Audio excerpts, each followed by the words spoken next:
Savez-vous ce qui se passe quand un homme de 95 ans qui a traversé toutes les crises financières depuis 70 ans commence à accumuler 382 milliards de dollars en liquidité?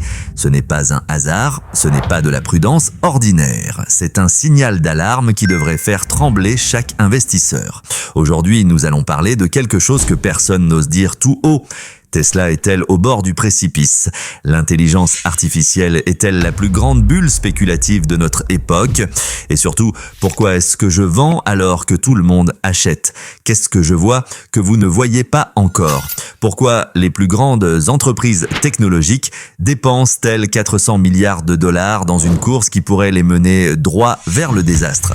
Je suis Warren Buffett et ceci est la zone de Warren. Écoutez-moi bien, en ce moment même, fin 2025, je regarde le marché et j'ai exactement la même sensation qu'en 1999. Cette sensation dans le ventre qui me dit que quelque chose ne va pas, que les chiffres ne fonctionnent plus, que nous sommes en train de répéter les mêmes erreurs catastrophiques. Tesla se négocie à un ratio court-bénéfice de 287, avez-vous bien entendu? 287 fois les bénéfices. Pour mettre cela en perspective, BMW se négocie à 7 fois les bénéfices. Apple, c'est ce que je considère comme l'une des meilleures entreprises au monde, se négocie à 34 fois, mais Tesla 287. Comprenez-vous ce que cela signifie réellement? Cela signifie que si les bénéfices de Tesla restent exactement là où ils sont aujourd'hui, sans croître d'un seul centime, il vous faudrait 287 ans pour récupérer votre investissement. 287 ans. Je serai mort depuis longtemps. Vous serez mort depuis longtemps. Vos arrière-petits-tailles enfants seront morts depuis longtemps. Est-ce que cela vous semble être un investissement raisonnable? Mais attendez, car les chiffres deviennent encore plus troublants. En 2021 et début 2022, Tesla réalisait plus de 14 000 $ de bénéfices bruts par véhicule. Aujourd'hui, ce chiffre s'est effondré à environ 5 120 $ par véhicule. C'est une baisse de 64% en moins de 4 ans. 64%. Quand je regarde de grandes entreprises, le genre que j'aime posséder, elles augmentent leur marge au fil du temps. Elles ne les regardent pas s'évaporer comme de la glace sous le soleil du Nebraska. Parlons maintenant de ce qui se passe avec les ventes, parce que c'est là que l'histoire devient vraiment inquiétante. En 2024, Tesla a enregistré sa première baisse annuelle de livraison en plus d'une décennie. Une baisse d'1%, cela ne semble peut-être pas beaucoup, mais rappelez-vous, c'est censé être une entreprise à forte croissance. L'action n'est pas valorisée pour des baisses d'1%. Elle est valorisée pour une croissance annuelle de 20, 30, 40%. Mais 2024 n'était que l'échauffement. Au premier trimestre de 2025, les ventes de Tesla ont chuté de 13%. 13%, c'est la plus grande baisse de livraison de l'histoire de Tesla.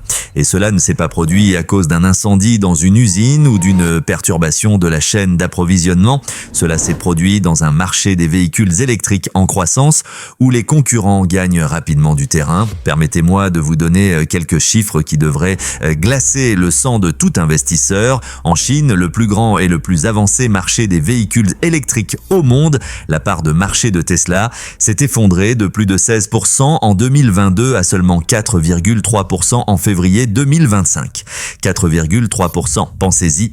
Tesla a construit une usine massive à Shanghai, investi des milliards, et maintenant ils regardent leur part de marché se désintégrer en temps réel. L'Europe raconte la même histoire, mais en pire.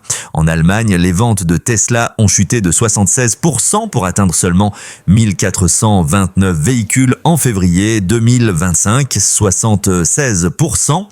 En Norvège, historiquement l'un des marchés les plus solides de Tesla, les ventes ont chuté de 48%. En France, moins 63%. En Espagne, moins 75%. Quand vous perdez 7 clients sur 10 dans marché après marché après marché, vous n'avez pas un problème de relations publiques, vous avez un problème commercial fondamental. Parlons maintenant du pouvoir de fixation des prix, car c'est l'un de mes indicateurs préférés de la qualité d'une entreprise. Une grande entreprise peut augmenter ses prix et les clients continuent d'acheter. Tesla en revanche, réduit désespérément les prix. Ils offrent un financement à 0%. Ils offrent la recharge gratuite à vie sur les Cybertrucks. Ils offrent des remises de 8 000 à 10 000 dollars sur les véhicules en stock. Quand vous devez soudoyer les gens pour qu'ils achètent votre produit, cela vous dit tout sur la force de votre position concurrentielle. Et que se passe-t-il quand vous réduisez les prix sans diminution correspondante des coûts ? Vos marges sont détruites, c'est exactement ce que nous voyons. Tesla risque maintenant de tomber en dessous de 5 000 dollars de bénéfices bruts par véhicule. À ce niveau, avec les coûts fixes de fonctionnement des usines, de la recherche et développement et du service d'une dette massive, l'économie devient très difficile très rapidement. Faisons encore un peu d'arithmétique. Tesla a actuellement 3,33 milliards d'actions en circulation. À 445 dollars par action, c'est une capitalisation boursière d'environ 1000,48 billions de dollars. L'entreprise a gagné environ 5 milliards de dollars au cours des 12 derniers mois. Les investisseurs paient donc près de 300 fois les bénéfices pour une entreprise dont les ventes déclinent, dont les marges se compriment et dont la position concurrentielle se détériore sur chaque marché majeur. Comparez cela à ce que j'ai payé pour Apple. Quand Berkshire a commencé à acheter massivement Apple en 2016, nous payions environ 10 fois les bénéfices pour une entreprise avec un fossé concurrentiel imprenable de 100 milliards de dollars à la banque et une base de clients si fidèle qu'ils campaient devant les magasins toute la nuit. Je savais où serait Apple dans 10 ans, probablement en train de vendre plus d'iPhone, d'iPad et de services à une base encore plus grande. Bunda de clients dévoués. Quelqu'un peut-il me dire avec confiance où sera Tesla dans 10 ans ?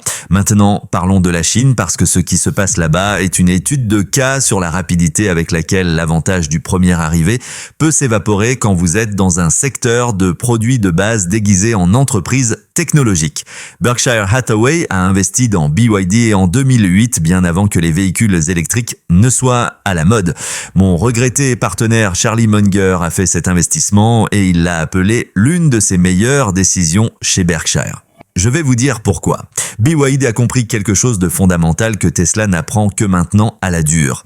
Le marché des véhicules électriques, en particulier en Chine, allait être gagné non pas par la technologie la plus tapée à l'œil ou le PDG le plus célèbre, mais par l'entreprise qui pourrait livrer un véhicule électrique de qualité à un prix que les gens ordinaires pourraient se permettre. Permettez-moi de vous donner quelques chiffres qui devraient terrifier les investisseurs de Tesla. En 2024, BYD a vendu 1 760 000 véhicules électriques à batterie pure dans le monde. Tesla en a vendu 1 790 000, c'est pratiquement égalité. Mais voici le coup de grâce. Quand vous incluez les hybrides rechargeables, BYD a vendu 4,27 millions de véhicules électrifiés au total, plus du double de la production de Tesla. Et cet écart se creuse rapidement. Dans les 3 premiers trimestres de 2025, BYD a vendu 1 600 000 véhicules électriques purs contre 1 200 000 pour Tesla. C'est une avance de 388 000 véhicules. Et BYD prend de l'avance. Pour la première fois de l'histoire, Tesla a définitivement perdu sa couronne de plus grand fabricant de véhicules électriques au monde. Maintenant, pourquoi cela se produit-il ? Commençons par le prix, parce que le prix est le grand égalisateur dans les marchés de produits de base. La Seagull de BYD, une voiture électrique parfaitement acceptable, se vend en moyenne 9 900 dollars. 9 900 dollars, c'est moins qu'une Honda Accord d'occasion. Le Song Plus AV de BYD, un modèle qui a trouvé des centaines de milliers d'acheteurs, se vend au détail environ 21 000 dollars. Comparez cela au modèle le moins cher de Tesla qui commence au-dessus de 40 000 dollars en Chine et vous commencez à comprendre le problème. Mais il ne s'agit pas seulement d'être bon marché. BYD a investi 7,3 milliards de dollars en recherche et développement, nettement plus que les 4,5 milliards de dollars de Tesla. Ils ont développé une technologie de recharge qui ajoute 250 km d'autonomie en seulement 5 minutes. Les superchargeurs Tesla, autrefois considérés comme à la pointe de la technologie, prennent 15 minutes pour ajouter 320 km. BYD offre des systèmes avancés d'assistance à la conduite, similaires à la conduite entièrement autonome de Tesla, sans frais supplémentaires dans la plupart de leurs modèles. Tesla facture 15 000 $ pour la conduite entièrement autonome et elle ne peut toujours pas tenir ses promesses d'autonomie véritable. Voici où cela devient vraiment intéressant. BYD a réalisé une intégration verticale qui rendrait Henry Ford fier. Ils fabriquent leurs propres batteries, leurs propres puces, leurs propres moteurs électriques. Il ne s'agit pas seulement d'économie de coûts, bien que les économies soient énormes. Il s'agit de contrôle. Quand il y a une pénurie de puces, BYD continue de produire. Quand les prix des batteries augmentent, les coûts de BYD restent stables. Ils ont construit un véritable fossé concurrentiel grâce à l'excellence opérationnelle et à la prouesse manufacturière, et BYD n'est pas seul à dévorer le déjeuner de Tesla. Dans le marché chinois des véhicules à nouvelle énergie en mai 2025, BYD détenait 28,5% de part de marché. Tesla, un maigre 3,8%, se classant 8e dans le pays qui était censé être le moteur de croissance de Tesla. Laissez-moi vous dire ce que j'ai appris sur le secteur automobile en 70 ans de l'observer. Il y a toujours des gagnants à un moment donné, des entreprises qui semblent imbattables, dont tout le monde dit qu'elles domineront pour toujours. Dans les années 70, c'était les 3 grands Américains. Dans les années 80, tout le monde disait que les Japonais posséderaient l'industrie automobile pendant des décennies. Au début des années 2000, les gens pensaient que les marques de luxe allemandes étaient invincibles. Aujourd'hui, les fabricants chinois de véhicules électriques montrent les mêmes avantages que les fabricants japonais avaient dans les années 80, des coûts à plus bas, un meilleur contrôle de la qualité, une innovation plus rapide et une volonté de rivaliser férocement sur les prix tout en maintenant la rentabilité. Le problème pour Tesla, c'est que les véhicules électriques deviennent rapidement un produit de base.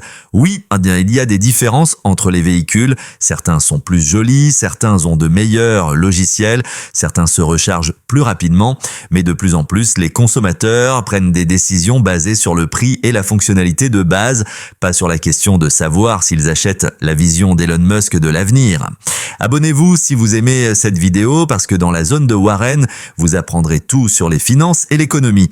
Nous devons maintenant parler du Cybertruck parce que rien n'illustre mieux les problèmes de Tesla que ce monument de 70 000 à 120 000 $ à l'ambition mal orientée. En novembre 2019, Elon Musk a dévoilé le Cybertruck lors d'un événement Tesla à Los Angeles. Il a promis qu'il commencerait à 39 900 $. Il a démontré des fenêtres en verre blindé qui étaient soi-disant incassables, qui se sont ensuite rapidement brisées sur scène pendant la démonstration. Il a affirmé que le camion serait en production d'ici 2021. Il a déclaré avoir pris des réservations pour près de 2 millions de camions. Voici ce qui s'est réellement passé. Le camion a finalement été lancé en novembre 2023, 2 ans de retard, avec un prix de départ de 61 000 $, pas 39 900 $. 61 000 $. Aujourd'hui, selon la configuration, les Cybertrucks se vendent entre 70 000 et 120 000 $. C'est jusqu'à 3 fois le prix initialement promis. Et combien de ces 2 millions de détenteurs de réservation ont réellement acheté des camions? Jusqu'en mars 2025, Tesla avait vendu moins de 50 000 Cybertrucks. 50 000 sur 2 millions de réservations. C'est un taux de conversion de 2,5%, quand 97,5% des personnes qui ont dit vouloir votre produit ne l'achètent pas réellement. Ce n'est pas un problème de demande, c'est un problème de proposition de valeur, mais ça empire beaucoup. Au premier trimestre de 2025, les ventes de Cybertruck étaient la moitié de ce qu'elles étaient au 4e trimestre de 2024.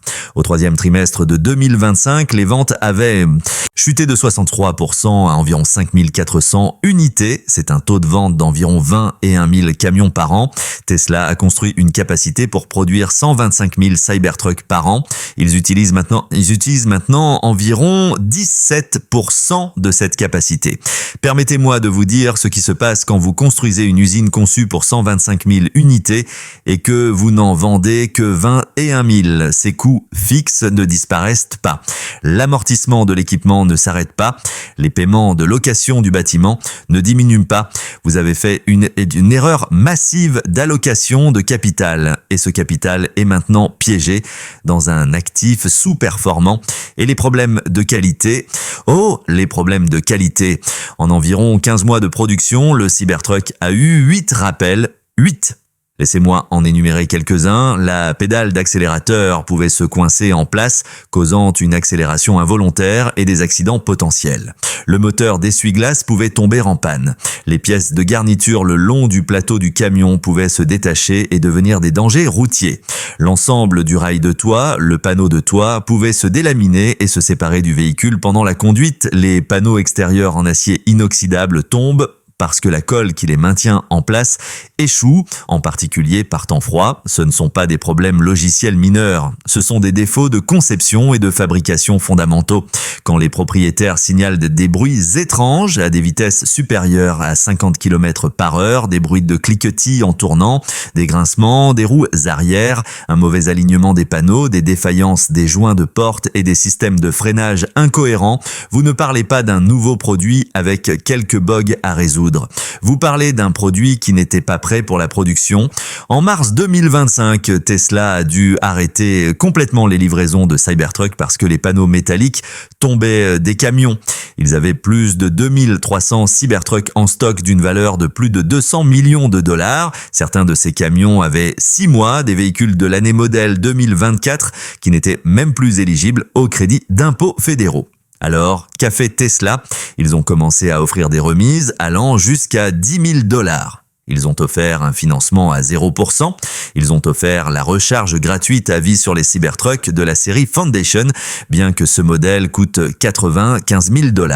Quand ces incitations n'ont pas fonctionné, ils ont lancé une version à roue motrice arrière moins chère à 70 000 $, supprimant des fonctionnalités comme la traction intégrale, la suspension pneumatique et les sièges en cuir végétalien. Parlons maintenant de la dépréciation parce que cela vous dit ce que le marché pense vraiment de la valeur du Cybertruck. Le Cybertruck moyen a perdu 34,6% de sa valeur la première année. 34,6%. Pour comparaison, les véhicules de luxe se déprécient généralement de 15 à 20% la première année.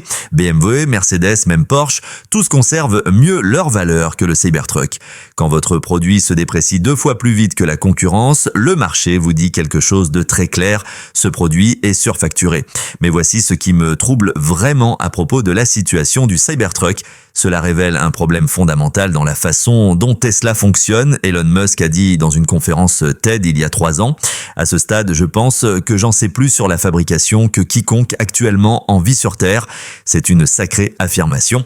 Pourtant, le Cybertruck a été en proie à des problèmes de fabrication dès le premier jour. Le problème n'est pas seulement l'extérieur en acier inoxydable, bien que cela ait été un désastre. Ce sont les cellules de batterie 4680 que Tesla a développées spécifiquement pour le Cybertruck. Selon des sources familières avec le processus de production, ces batteries nécessitent 1360 cellules individuelles par camion. Pour atteindre un taux de production annuel de 250 000 Cybertruck, Tesla devrait produire 340 millions de cellules par an, des multiples au-dessus de leur taux de production actuel. Quand vous promettez aux clients un produit révolutionnaire et livrez quelque chose qui tombe en morceaux, vous détruisez la confiance. Quand vous promettez un camion à 40 000 $ et livrez un camion de 70 à 120 000 $, vous détruisez la crédibilité. Quand vous promettez la production en 2021 et livrez en 2023, vous apprenez aux clients à ne pas croire vos délais. Le Cybertruck n'est pas seulement un produit raté, c'est un symbole de tout ce qui ne va pas avec l'approche de Tesla. Promettre trop, sous-livrer et espérer que le cash de la marque sera suffisant pour sauver la journée. Pendant un certain temps, cela a fonctionné. La marque Tesla était assez forte pour surmonter les retards, les problèmes de qualité et les changements de prix. Mais les marques, comme les réputations, prennent une vie à construire et un moment à détruire. Même Elon Musk lui-même a admis lors de l'appel des résultats du 3e trimestre de Tesla, « Nous avons creusé notre propre tombe avec le Cybertruck ». Il a averti que cela pourrait prendre jusqu'à 18 mois pour que le camion devienne rentable. Mais voici la question. Si cela va prendre 18 mois pour devenir Rentable sur un produit que vous développez depuis 5 ans, qu'est-ce que cela vous dit sur votre capacité à concevoir et fabriquer des véhicules de manière rentable? Laissez-moi rassembler tout cela et vous dire ce que je pense vraiment qui se passe ici, parce que l'histoire de Tesla était vraiment une histoire de valorisation contre valeur. Tout au long de ma carrière, j'ai vu ce schéma se répéter encore et encore. Une entreprise arrive avec un produit véritablement innovant. Le cours de l'action s'envole basé sur la promesse de domination future. Les concurrents se réveillent. Le fossé qui semblait si large commence à se rétrécir, les marges se compriment, la croissance ralentit et soudainement cette valorisation élevée qui semblait justifiée pendant la phase de croissance devient un albatros pendant la phase de maturité. Tesla est à ce point de transition en ce moment. Il passe d'un perturbateur à forte croissance à juste une autre entreprise automobile et une entreprise automobile avec une part de marché en diminution en plus. Mais le cours de l'action n'a pas encore rattrapé cette réalité. Il est toujours valorisé comme si Tesla allait croître de 30% par an pour toujours, maintenir des marges premium et dominer l'industrie. Aucune de ces choses ne semble probable selon les preuves actuelles. J'ai dit plusieurs fois que le prix est ce que vous payez et la valeur est ce que vous obtenez. Un ratio cours-bénéfice de 287, les investisseurs paient un prix extraordinaire pour Tesla. Mais qu'obtiennent-ils? Ils obtiennent une entreprise dont les ventes déclinent sur chaque marché majeur. Ils obtiennent une entreprise dont les marges se compriment. Ils obtiennent une entreprise dont le principal moteur de profit, la vente de crédits réglementaires à d'autres constructeurs automobiles, s'évapore à mesure que les concurrents lancent leur propre véhicule électrique et n'ont plus besoin de ces crédits. Permettez-moi d'être clair sur quelque chose. Je ne dis pas que Tesla va faire faillite. Je ne dis pas que les véhicules électriques ne sont pas l'avenir. Je ne dis même pas que Tesla ne survivra pas et ne prospérera peut-être pas éventuellement. Ce que je dis, c'est qu'au prix actuel, le risque de baisse dépasse dramatiquement le potentiel de hausse. L'industrie automobile a humilié de bien meilleures entreprises que Tesla. Elle a détruit des dizaines de constructeurs automobiles au début des années 1900. Elle a presque tué Chrysler 2 fois. Elle a conduit General Motors, autrefois la société la plus puissante d'Amérique, à la faillite. Elle est actuellement en train d'écraser l'automobile traditionnelle. Alors, Tesla est-elle en grande difficulté? Oui, mais peut-être pas de la manière dont les gens pensent. Tesla ne va pas disparaître demain. Ils ne vont pas déposer le bilan le trimestre prochain. Ils ont 41,65 milliards de dollars en espèces et continuent de générer des flux de trésorerie disponibles positifs, bien que cela diminue. Ils ont des usines dans le monde entier et une marque qui, malgré les dégâts récents, a encore de la valeur. Mais voici le problème dont je parle. Tesla est en grande difficulté en tant qu'investissement aux prix actuels. Les mathématiques ne fonctionnent pas. La dynamique concurrentielle se détériore, la compression des marges s'accélère, la valorisation est déconnectée de la réalité. Maintenant, parlons de l'intelligence artificielle parce que nous assistons à la plus grande frénésie de dépenses de l'histoire moderne. Nous sommes assis ici, fin 2025, et je regarde les plus grandes entreprises technologiques d'Amérique dépenser 400 milliards de dollars en infrastructures d'intelligence artificielle en une seule année. Ce n'est pas une faute de frappe. 400 milliards de dollars. Microsoft, Amazon, Google, Meta, ils sont tous dans une course pour construire des centres de données qui pourraient couvrir Manhattan. Ils achètent des puces comme s'il n'y avait pas de lendemain, signant des accords valant des centaines de milliards avec des entreprises qui n'ont même pas encore de revenus. Et les gens, j'ai la même sensation de naufrage que j'avais en 1999. Vous voyez, j'ai 95 ans maintenant et j'ai vécu assez de cycles de marché pour vous dire une vérité simple. Quand tout le monde court dans la même direction, vous feriez mieux de regarder derrière vous pour voir ce qui les poursuit parce que plus souvent qu'autrement, ils courent vers une falaise. La révolution de l'intelligence artificielle est réelle, je ne le nierai pas. Mais ce qui se passe sur les marchés en ce moment, ce n'est pas de l'investissement, c'est de la spéculation habillée en costume 3 pièces. Et l'histoire a l'habitude de punir la spéculation, peu importe à quel point les gens impliqués pensent être intelligents. Permettez-moi de vous ramener en 1999. J'étais assis dans mon bureau à Omaha en train de lire sur des entreprises Internet sans profit, sans produit et parfois sans plan, se négociant à des valorisations qui vous feraient tourner la tête. Pets.com avait une marionnette et un rêve. Webvan allait révolutionner les courses. TheGlobe.com, lancé par 2 étudiants avec 15 000 $, a vu son action bondir de 66% le premier jour de négociation. Peu importe qu'il n'avait aucun revenu. Et vous savez ce que tout le monde disait de moi? Warren a perdu son toucher. Il ne comprend pas la nouvelle économie. Le vieil homme d'Omaha est fini. Je me souviens d'un dîner particulièrement douloureux où un jeune capital risqueur qui ne pouvait pas avoir plus de 30 ans m'a dit que je faisais la plus grosse erreur de ma carrière en n'investissant pas dans les actions Internet. Il a dit, et je n'oublierai jamais cela, Warren, cette fois c'est différent, Internet change tout. Eh bien, il avait à moitié raison, Internet a changé tout, mais il n'a pas changé les lois de l'économie. En 2002, le Nasdaq avait perdu 78% de sa valeur. Ce jeune capital risqueur, j'ai entendu dire qu'il était retourné travailler dans le concessionnaire automobile de son père. Avançons rapidement jusqu'à aujourd'hui. Nvidia vient d'atteindre une capitalisation boursière de 5 billions de $. 5 billions pour une entreprise de puces. OpenAI est évalué à 500 milliards de $. C'est un demi-billion malgré seulement 13 milliards de $ de revenus projetés pour 2025. Ils se sont engagés à dépenser 300 milliards de $ avec Oracle sur 5 ans, ce qui signifie qu'ils devront dépenser 60 milliards de $ par an tout en rapportant 13 milliards. Même mon professeur d'arithmétique de 5e année pourrait vous dire que ces mathématiques ne fonctionnent pas. Mais voici ce qui me préoccupe vraiment, le financement circulaire. Nvidia investit 100 milliards de $ dans OpenAI. OpenAI fait demi-tour et dépense gaiement cet argent en achetant des puces Nvidia. Oracle construit des centres de données qu'elle n'a pas encore terminés pour de l'argent qu'OpenAI n'a pas encore gagné. C'est exactement, et je veux dire exactement ce que nous avons vu à la fin des années 1990 avec les entreprises de télécommunications. À l'époque, des entreprises comme Global Crossing et Level 3 Communications posaient des câbles à fibre optique à un rythme effréné. Ils prêtaient de l'argent à leurs clients pour acheter leurs services. Les clients utilisaient cet argent pour acheter plus de capacité.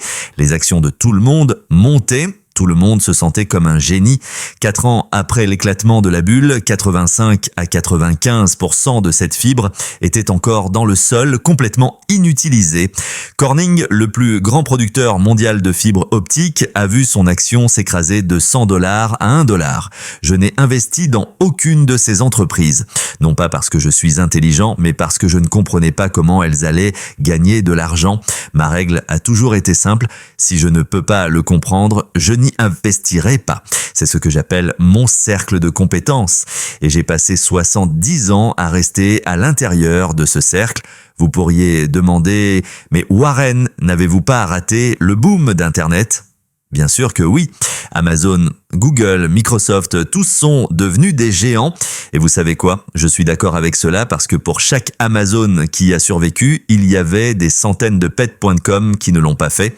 Le cimetière des entreprises.com mortes est rempli d'investisseurs qui pensaient être plus intelligents que tout le monde. Voici ce que les gens ne comprennent pas à propos des bulles. Elles sont construites sur une fondation de vérité. Internet était révolutionnaire. Le commerce électronique a changé le commerce de détail. L'informatique en nuage a transformé les affaires. Mais la question n'est pas de savoir si la technologie est réelle, c'est de savoir si les valorisations ont du sens. En 2000, le Nasdaq a atteint un ratio cours-bénéfice de 200. Relisez cela, 200 fois les bénéfices. Aujourd'hui, nous n'y sommes pas encore tout à fait. Le ratio Shiller du S&P 500 se situe à environ 40, approchant le 3e niveau le plus élevé en 154 ans d'histoire du marché. Mais voici ce qui m'inquiète, 80% des gains du marché sont concentrés dans une poignée d'actions technologiques. Les soi-disant magnifiques 7, Nvidia, Apple, Microsoft, Amazon, Alphabet, Meta et Tesla. Il représente 75% des rendements du S&P 500. Ce n'est pas un marché, c'est un château de cartes. Et les données continuent de devenir plus préoccupantes. Selon des recherches récentes, les dépenses en capital liées à l'intelligence artificielle représentent maintenant plus de la moitié de la croissance du PIB américain au premier semestre de 2025. Permettez-moi de répéter cela. Les dépenses en intelligence artificielle sont le principal moteur de la croissance économique en Amérique en ce moment. Pas les dépenses de consommation, pas l'investissement des entreprises dans plusieurs secteurs. Une tendance technologique. J'ai vu ce niveau de concentration exactement 2 fois auparavant dans ma vie. Une fois pendant la bulle Nifty 50 du début des années 70, lorsque 50 actions de premier ordre se négociaient à des valorisations absurdes et tout le monde pensait qu'elles ne pourraient jamais baisser. Puis, à nouveau en 1999 avec les actions technologiques. Les 2 fois se sont terminées en larmes. Les chiffres du capital risque sont encore plus alarmants. Près de 64% de tout le capital risque américain au premier semestre de 2025 est allé aux entreprises d'intelligence artificielle. En comparaison, les transactions Internet ne représentaient qu'environ 25% des investissements en capital risque au pic du boom.com. Nous avons plus de 1300 startups d'intelligence artificielle avec des valorisations de plus de 100 millions de dollars et 498 licornes d'intelligence artificielle valant plus d'1 milliard de dollars chacune. La plupart de ces entreprises ne sont pas rentables. En fait, 70% des startups d'intelligence artificielle financées perdant encore de l'argent, mais leur valorisation continue de grimper parce que tout le monde a peur de manquer quelque chose. Vous savez comment nous appelons cela à Omaha. Du jeu Charlie Munger, que Dieu et son âme avaient l'habitude de me dire « Warren, c'est l'attente qui vous aide en tant qu'investisseur. » Et beaucoup de gens ne peuvent tout simplement pas supporter d'attendre. Charlie comprenait quelque chose que la plupart des gens de Wall Street n'apprennent jamais. Gagner de l'argent en bourse, c'est une question de patience, pas d'activité. En ce moment, je regarde des entreprises qui dépensent 22 à 30% de leurs revenus en dépenses en capital, de l'argent qu'elles investissent dans l'infrastructure d'intelligence artificielle. C'est 3 fois ce que dépensent les entreprises de services publics. Et les services publics ont en fait des flux de trésorerie prévisibles. Meta prévoit un centre de données qui nécessiterait plus de 2 gigawatts de puissance. C'est assez d'électricité pour alimenter une petite ville juste pour abriter 1 300 000 GPU Nvidia. Et je dois demander pourquoi ? Pour entraîner des modèles d'intelligence artificielle qui pourraient être obsolètes dans 2 ans, pour rivaliser dans une course où tout le monde dépense des milliards pour peut-être possiblement, avec un peu de chance, générer des rendements dans un avenir lointain. Ce n'est pas de l'investissement, c'est de la spéculation sous stéroïdes. La vérité inconfortable que personne ne veut entendre est celle-ci. Pour que toutes ces dépenses soient rentables, les entreprises d'intelligence artificielles doivent générer 2 billions de dollars de revenus annuels d'ici 2030. En ce moment, elles rapportent environ 20 milliards de dollars. C'est une augmentation de 100 fois en 5 ans. Pas une augmentation de 100%, une augmentation de 100 fois. J'ai été dans ce secteur depuis 1951. Je n'ai jamais, et je veux dire jamais, vu une industrie évoluer aussi rapidement, tout en maintenant la rentabilité. Cela défie les lois de la gravité commerciale. Permettez-moi de vous dire quelque chose sur les chiffres. Ce sont des choses obstinées. Vous pouvez les habiller, mettre du rouge à lèvres dessus, les appeler EBITDA ajusté ou revenu ajusté à l'intelligence artificielle, mais à la fin de la journée, une entreprise gagne de l'argent ou n'en gagne pas, et en ce moment, les chiffres de l'intelligence artificielle ne s'additionnent pas. Microsoft, Amazon, Google et Meta devraient dépenser un total combiné de 364 milliards de dollars au cours de leurs exercices 2025. Ce ne sont pas des startups qui jouent avec du capital risque. Ce sont les plus grandes entreprises les plus rentables de l'histoire du capitalisme et elles dépensent de l'argent comme des marins ivres en permission à terre Microsoft vient d'augmenter ses prévisions de dépenses en capital à plus de 120 milliards de dollars pour 2025. Amazon dépense 100 milliards de dollars. Google a augmenté ses prévisions de 75 milliards à 85 milliards de dollars. Meta est à 70 à 72 milliards et a annoncé qu'elle s'attend à une croissance similaire des dépenses en capital en 2026. Maintenant, je veux que vous compreniez ce que ces chiffres signifient en termes réels. Les 120 milliards de dollars de dépenses en capital de Microsoft représentent 7 fois ce qu'ils ont dépensé il y a seulement 5 ans. 7 fois. Ce n'est pas de la croissance, c'est une transformation complète de leur modèle d'affaires. Et il parie là la ferme que cela fonctionne, mais voici où cela devient intéressant. Malgré toutes ces dépenses, les revenus liés à l'intelligence artificielle restent une fraction minuscule de leur activité totale. Microsoft a rapporté que leur service d'intelligence artificielle avait atteint un taux de fonctionnement annuel de 13 milliards de dollars. Cela semble impressionnant jusqu'à ce que vous réalisiez qu'ils dépensent 120 milliards de dollars pour générer 13 milliards de dollars de revenus. C'est comme dépenser 9 euros pour gagner 1 euro. Mais Warren, pourriez-vous dire, il s'agit de l'avenir, ils investissent pour des gains à long terme. Et vous avez raison, il s'agit de l'avenir, mais il y a investir pour l'avenir et puis il y a la spéculation. La différence est simple. Pouvez-vous raisonnablement prédire le retour sur cet investissement? À l'époque.com, des entreprises comme Global Crossing ont dépensé 15 milliards de dollars pour construire un réseau mondial de fibres optiques. La logique était impeccable. Le trafic Internet doublait tous les 100 jours. Nous aurions donc besoin d'une capacité massive, sauf qu'ils ont surconstruit de 99%. Quand la musique s'est arrêtée, 15 milliards de dollars d'investissement valaient des centimes sur l'euro. La construction de l'infrastructure d'intelligence artificielle d'aujourd'hui se produit encore plus rapidement et à une échelle encore plus grande. Le parallèle n'est pas seulement similaire, il est pratiquement identique. Abonnez-vous si vous avez aimé cette vidéo. Permettez-moi de vous donner encore quelques chiffres inconfortables. OpenAI, l'enfant chéri de la révolution de l'intelligence artificielle, est sur le point de perdre plusieurs milliards de dollars cette année malgré la popularité de ChatGPT, malgré les partenariats avec Microsoft, malgré une valorisation de 500 milliards de dollars, ils saignent de l'argent. Leurs coûts sont si élevés qu'ils doivent continuellement augmenter les prix tout en essayant simultanément de réduire les dépenses de calcul de leur modèle. Et ils ne sont pas seuls.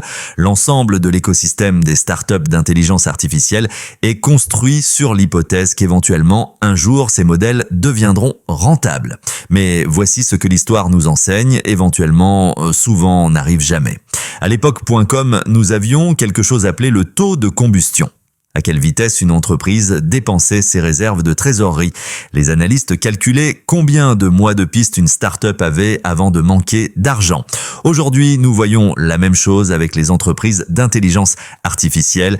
La différence est que maintenant, elles ont des poches plus profondes qui les soutiennent, donc la combustion peut continuer plus longtemps, mais le problème fondamental n'a pas changé. Dépenser plus que ce que vous gagnez n'est pas un modèle d'affaires durable. Voici un autre parallèle qui me tient éveillé la nuit, la concentration du marché. Au pic de la bulle.com, les 10 premières actions représentaient environ 27% du poids total du S&P 500. Aujourd'hui, les 10 premières actions représentent 39% de l'indice. Ce n'est pas seulement de la concentration, c'est de la concentration dangereuse. Si, ou plus probablement quand ces actions se corrigent, elles n'entraîneront pas seulement le secteur technologique vers le bas, elles emmèneront tout le marché avec elles. Votre plan 401K, votre fonds de pension, vos fonds indiciels, ils sont tous chargés avec ces mêmes entreprises. L'investisseur moyen pense être diversifié parce qu'il possède un fonds indiciel S&P 500, mais il fait vraiment un pari massif sur 10 entreprises dont la plupart dépensent des montants insoutenables sur l'infrastructure d'intelligence artificielle. Et voici ce qui me dérange vraiment. Nous savons comment l'histoire se termine parce que nous l'avons déjà vu. Après le crack.com, il a fallu au Nasdaq 15 ans. 15 ans pour revenir à son pic de mars 2000. Toute une génération d'investisseurs a appris à la dure. Les arbres ne poussent pas jusqu'au ciel. Mais l'aspect le plus préoccupant n'est pas les dépenses, c'est l'écart de revenus. Selon des recherches récentes, les grandes entreprises technologiques ont investi environ 560 milliards de dollars dans l'infrastructure d'intelligence artificielle au cours des 2 dernières années. Les revenus combinés liés à l'intelligence artificielle de Microsoft, Meta, Tesla, Amazon et Google, environ 35 milliards de dollars, c'est un ratio dépenses-revenus de 16:1. Maintenant, je ne suis pas un génie des mathématiques, mais je sais que vous ne pouvez pas dépenser 16 € pour gagner 1 euro et appeler cela une bonne affaire. Une partie de ces dépenses finira par être rentable, bien sûr, mais toutes, pas une chance. Le MIT a récemment fait une étude qui a révélé que 95% des projets pilotes d'intelligence artificielle ne parviennent pas à produire des résultats significatifs. 95%, c'est malgré plus de 40 milliards de dollars d'investissement dans l'intelligence artificielle générative. L'écart entre le battage médiatique et la réalité est plus large que le Grand Canyon. Ce qui me préoccupe vraiment, c'est la psychologie derrière toutes ces dépenses. Elle n'est pas basée sur une analyse minutieuse des rendements, elle est basée sur la peur que si vous n'investissez pas maintenant, vous serez laissé pour compte. C'est la même psychologie qui a conduit la bulle.com, la bulle immobilière et toutes les autres bulles de l'histoire. Dans ma lettre aux actionnaires de 2000, j'ai écrit sur la façon dont les investisseurs étaient comme Cendrillon au bal. Ils savaient que rester trop longtemps transformerait tout en citrouille et en souris, mais ils détestaient manquer une seule minute de la fête. Aujourd'hui, nous voyons exactement le même comportement, juste avec l'intelligence artificielle au lieu d'Internet. La fête bat son plein en ce moment. La musique joue, le champagne coule et tout le monde passe un bon moment. Mais j'ai assisté à assez de fêtes pour savoir qu'elles se terminent toutes de la même manière, avec quelqu'un coincé avec la facture de nettoyage. Vous savez, les gens me demandent souvent quel est le secret d'un investissement réussi.